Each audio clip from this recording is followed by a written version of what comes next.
October, we were talking about what we're seeing heading into Black Friday, Cyber Monday, and October seemed pretty tough compared to previous years. What we were saying on that podcast is basically we don't think people should really take their foot off the gas, and they should still be doing all the Black Friday, Cyber Monday prep they would usually do, spend majority on prospecting. And I think that really did ring true. The brands that ended up doing the best really did keep their foot down and press on the gas while CPMs were a little bit lower, while cost per click was a little bit lower. It's classic to try to make your offer punchy, but saw a signal of that being potentially more important this year than past years. And that doesn't necessarily just mean discount. We saw success with product launches or drops, going a little bit away from like a standard kind of promo offer or layering in secret style deal type elements.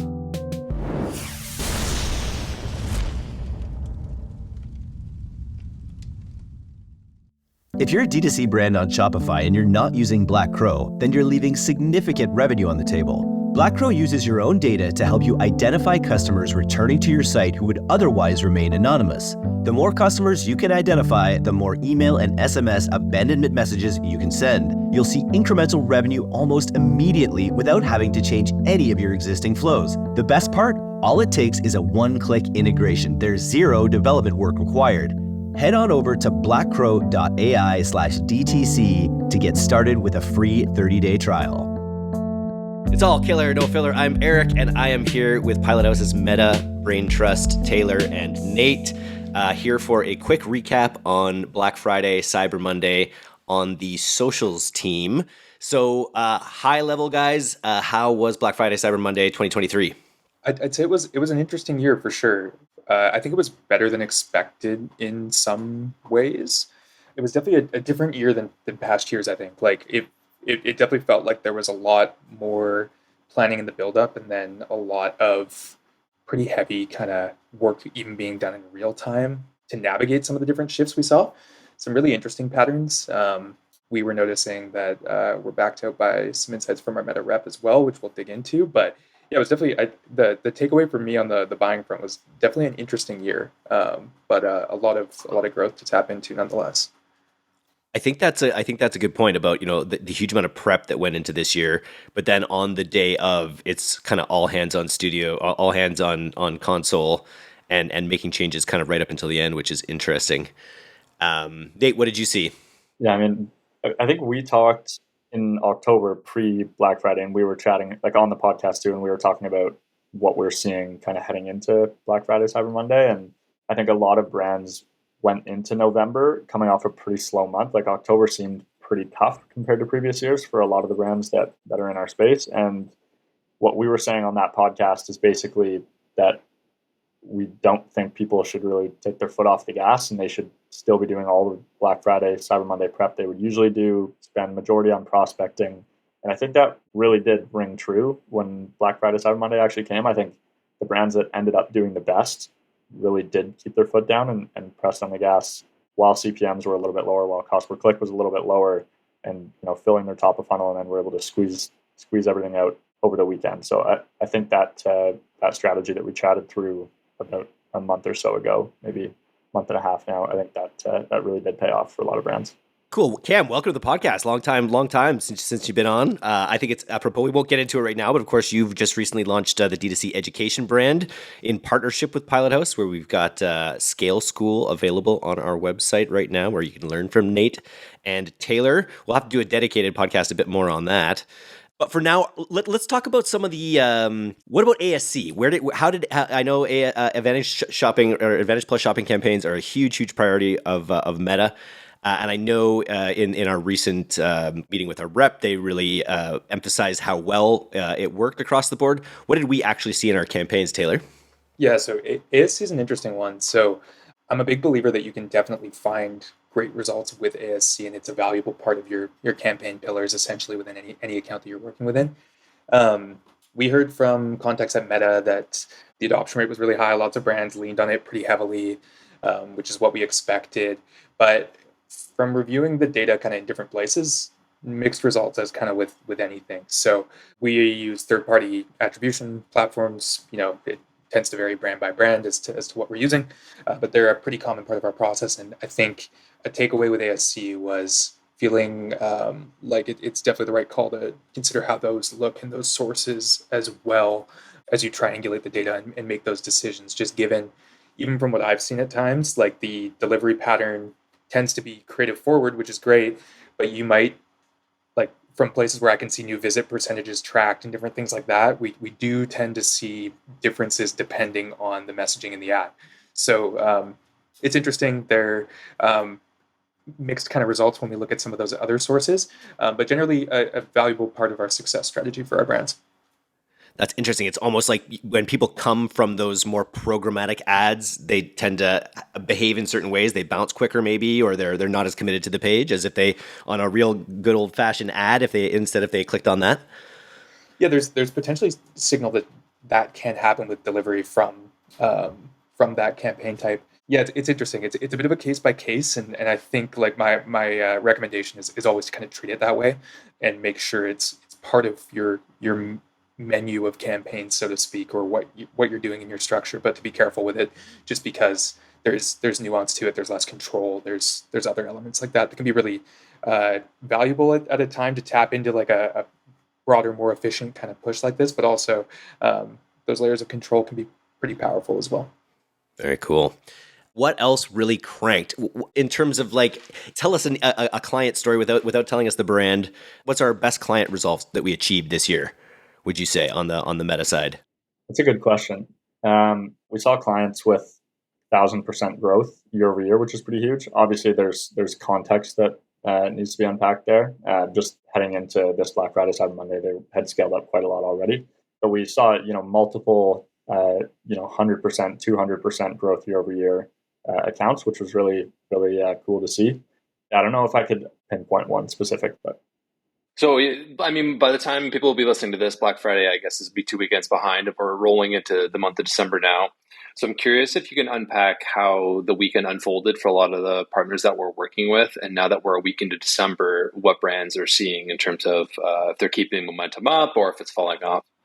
Yeah, it's a great question. So the weekend itself was really interesting this year. It looked like it varied a little bit depending on, brand to brand industry, as you would expect.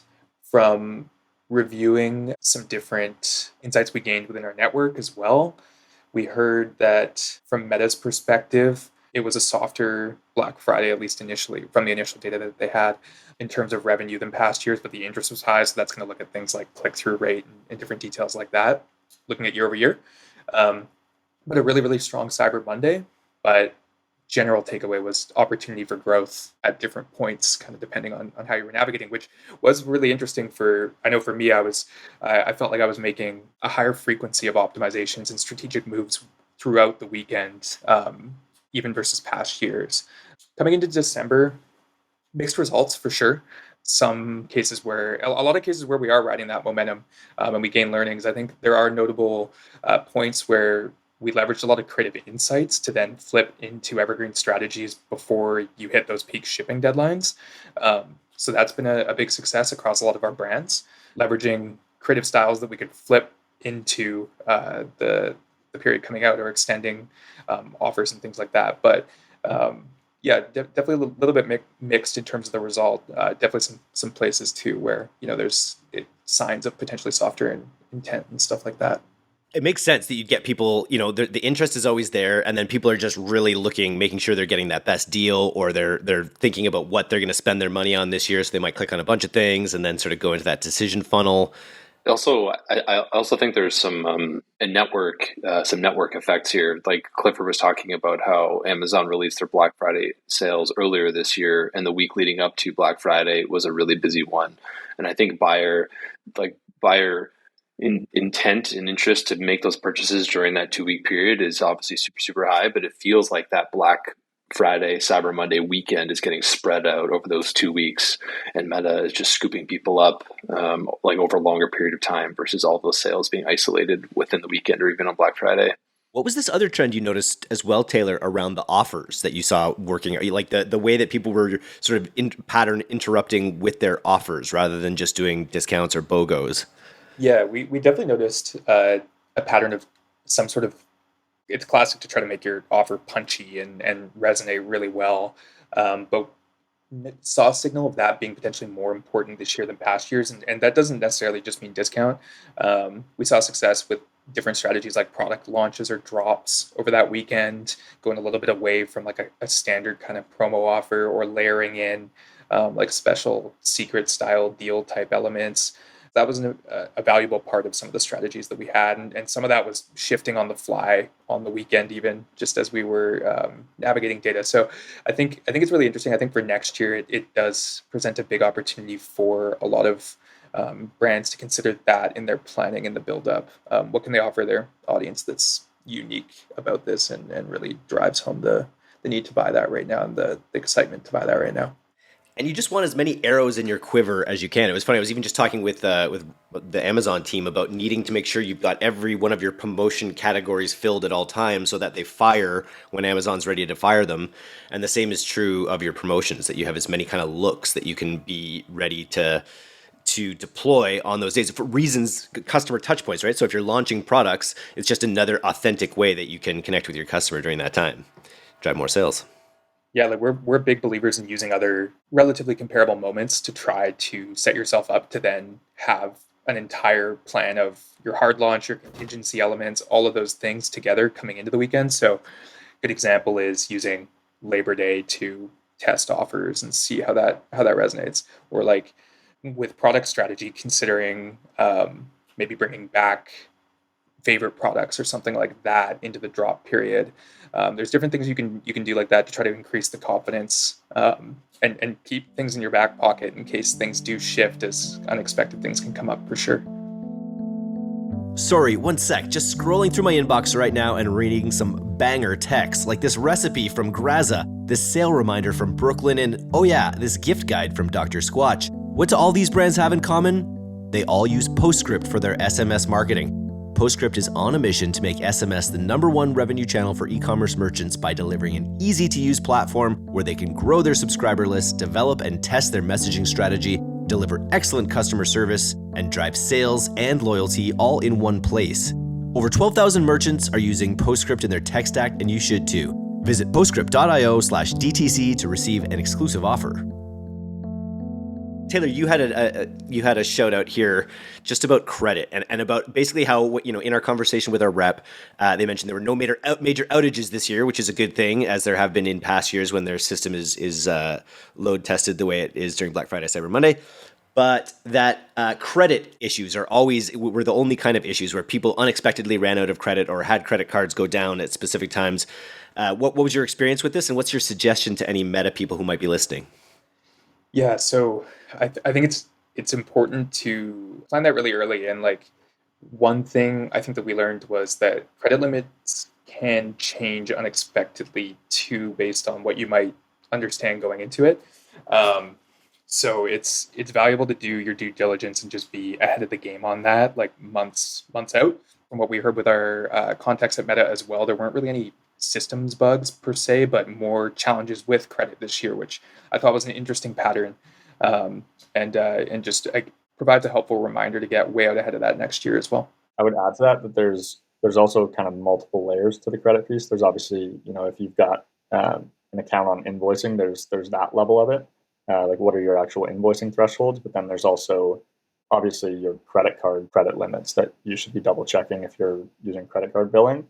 And then kind of a third layer is ad account spend limits that I feel like people often forget to check, or somebody else used to run the ad account and they had a spend limit set on a monthly basis or, a daily basis. And so you end up hitting one of those when you need to be able to spend a lot more. So yeah, I would just make sure to check all of those things heading into big periods like this. And even through Christmas and, through the rest of the holidays, I think there's going to be some opportunities to spend quite a lot. And so you want to make sure you've got the available money there to do so. Yeah, that speaks to something else I've heard a lot out there, which is how critical it's been this year to be able to spend as much as you need to spend at times when it's cheaper, so that you can fill your funnel for times that are not. So really effective, marketing spend budgeting along with, inventory budgeting, and really, really dialing that in this year. Is that something you guys see across our biggest accounts? Yeah, I mean, just from a high level, if you look at like the last 2 weeks of November versus October as a whole, I think CPMs went up something like 55 to 60% across, we're looking at a couple hundred brands here, 55 to 60% increase in CPMs. Obviously, conversion rate increases a lot as well, but it in most cases doesn't increase proportionally to that 60% increase in on-platform cost that you're going to see through the Black Friday, Cyber Monday weekend, and even the couple weeks leading up. So I think, like we mentioned on the podcast, I think a month or so ago, it was so important to fill the bucket up in that time when things are 60% less expensive, and make sure that you're using Black Friday, Cyber Monday to convert people and not try to drive only net new people into the funnel. Obviously, you should still be doing that as well, but you need to be able to shift to more retargeting. Leverage email more, leverage Google more, and squeeze the reg in ways other than just trying to pump top of funnel meta spend. Very cool. All right, now we have to talk about something that kind of set the D2C world on fire this weekend. We're all just sitting there, at home doing our weekend stuff, and I'll check into Twitter, and then Zach Stuck from Homestead, he's running a bunch of brands, great guy. He chose violence, and he said, people who say CPCs don't matter are a bunch of clowns, clown emoji. Cost traffic x conversion rate equals cost per acquisition. If your traffic cost doubles, your conversion rate needs to double to maintain the same CPA. How likely is that to happen, especially at scale? It's not. And so this, and then from there, it's got 134,000 impressions. You guys got to go find it online if you haven't seen it yet, because there are a number of D2C celebrities who've all chimed in. First and foremost was Barry Hott, who just says, "You, sir, are the clown," in not as so many words.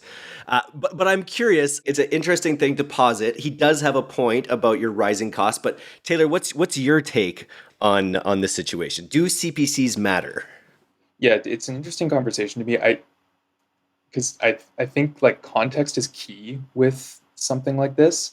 At the end of the day, that's correct. Right? Like the formula is CPCs, like your cost is a huge part of like what your return's going to be based on those revenue factors. But at the same time, when you optimize for conversions on Meta, it's going to go and leverage like a multitude of signals, timing, what placement you're delivering that on, a higher quality, lower quality, all these types of elements together to try to serve that to drive your end goal, which if you set as conversions is a conversion, and it's going to try to do it at the lowest cost it can.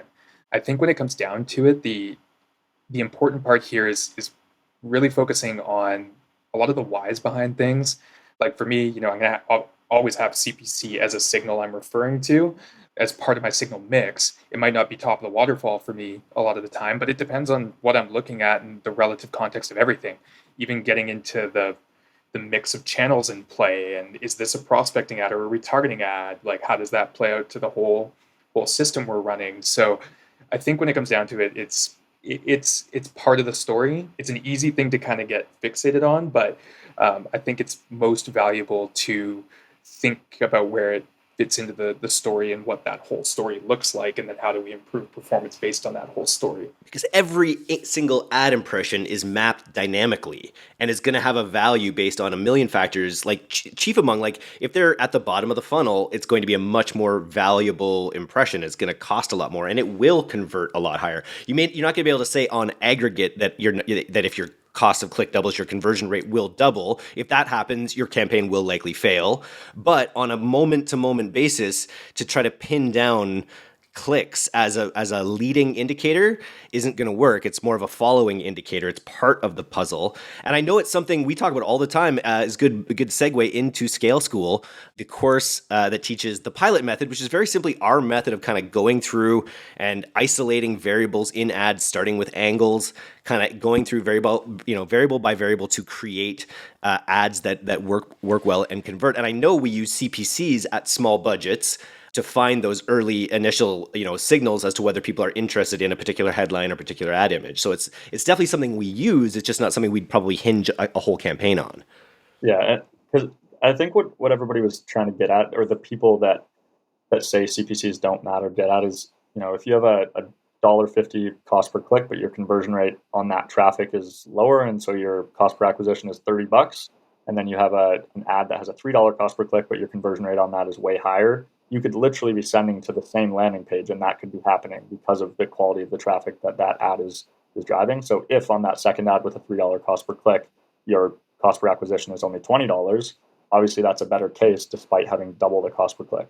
And that's something that you do see on Meta from time to time. In my opinion, it's at the end of the day, what matters is cost per acquisition. And yes, cost per click matters as an indicator to look at because it can help you gauge, how well your ad is resonating with the audience that you're targeting. But it also can help you gauge the quality of your traffic. Quite often, lower cost per click means lower quality traffic and therefore lower conversion rate. So I think there's super valid points from both ends. And I think, like Taylor said, it all comes down to context. And at the end of the day, looking at cost per click as one piece of the puzzle that kind of fits into the funnel. I think if you want to be a Chad media buyer and not a Virgin media buyer, you probably CPCs don't matter to Chad media buyers. Is that fair to say? They matter less to Chad media buyers because they just hit the spend button with their great hairstyles. Yeah, if I say that copy or copy 2 at the end of my naming convention on the campaign, then I'm just not even going to look at CPC. Yeah. Nice. Cool. Anything to add here, Cam? I know, add a note about what's going on with Scale Schools, because not only do we have this video course, we also have this insane offer where you get to come to live office hours once or twice. Is it twice a month?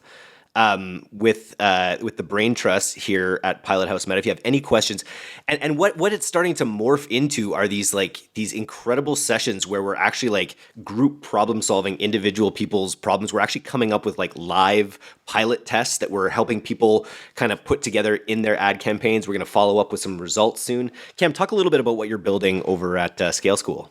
Yeah, I think you did a pretty good pitch for Taylor's last session on the pilot test, but we're running 2 60-minute sessions per month that goes beyond what we're offering like in video course material within Scale School. So both Nate and Taylor contributed modules or sections within the courses that we built, which is fantastic. I'd recommend everyone check it out if they're looking to level up their meta ad skills and knowledge. But I think if you're truly passionate about your business, the agency that you're working with or just your general growth path with meta ads, I think these sessions are kind of like taking they're morphing into this really cool thing. Taylor did such an awesome job last week, about a 25 kind of minute lesson walkthrough of what the pilot test is and kind of helped people understand how to use things like CPC as a metric, and you're gauging what is working and was not working as you're isolating variables like angle, copy, headlines, etc.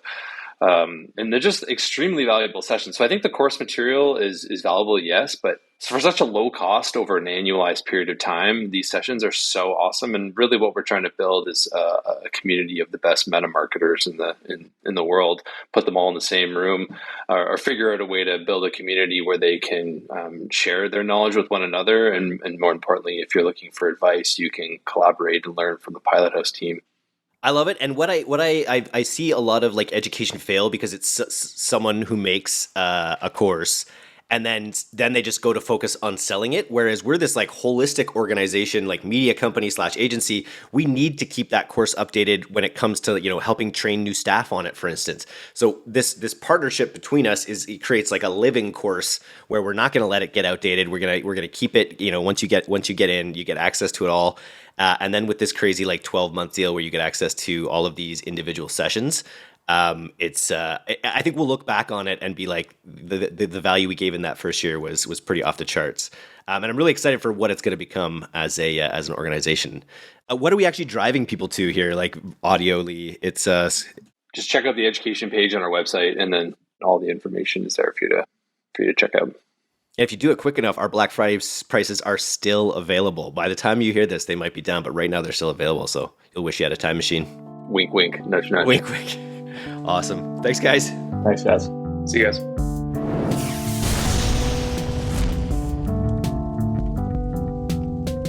Thanks for listening to today's episode.